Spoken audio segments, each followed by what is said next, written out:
It is my pleasure to introduce our keynote speaker. As one of the most in-demand speakers and coaches today, Kris is most notably known for his ability to take his personal experiences and make them heartfelt and engaging. Please give a big round of applause for Kris Mathis. Imani and I both have had the pleasure of hearing Kris speak before, and you are in for a treat. So without further ado, please put your hands together and welcome Wyoming's own Kris Mathis. I'm born and raised in Grand Rapids, Michigan. Come from a single-parent household. My father left when I was 4 years old. He was a drug addict for 30 years.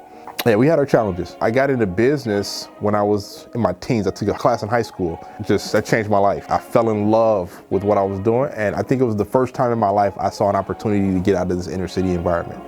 I tried to start my first business when I was 19, and I was homeless for a year. Stayed at a hotel. I got kicked out of a number of hotels because I couldn't afford to pay. But I was a kid with a crazy ideal of one day I'm gonna figure out how to launch a business, and I'm gonna go through whatever I have to do to get there, because nothing is worse than going back to what I come from. It wasn't about the starting of a business in that process. It was about the man that I was becoming.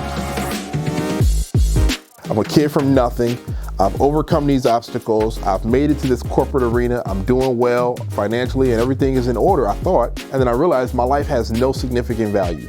I have to figure out how to find something that's greater beyond the money. And that's when I decided I wanted to volunteer. I just wanted to share my story on how I got here. I was invited to a high school, shared my story, and teared up and cried my way through the stories about my father, and they were all crying because they got all their stories that they're telling. And from that day forward, I knew this could become something.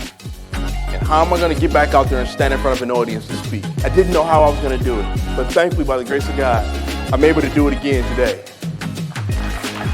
I've worked with hundreds, probably pushing 1,000 now, of businesses all over the world, ranging from the Fortune 100s to the Fortune 500s, from Barnes & Noble to Amway World Headquarters, down to a lot of startup businesses and everyone in between.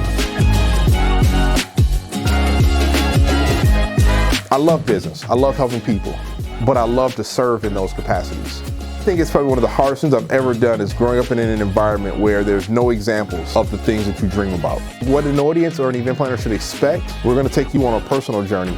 Whether you're already successful or whether you're not, we'll have something in that message that's going to get you there. Stay moving forward towards your goal until you hit it.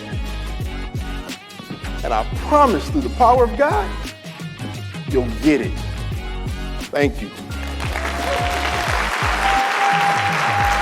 Thank you. Thank you.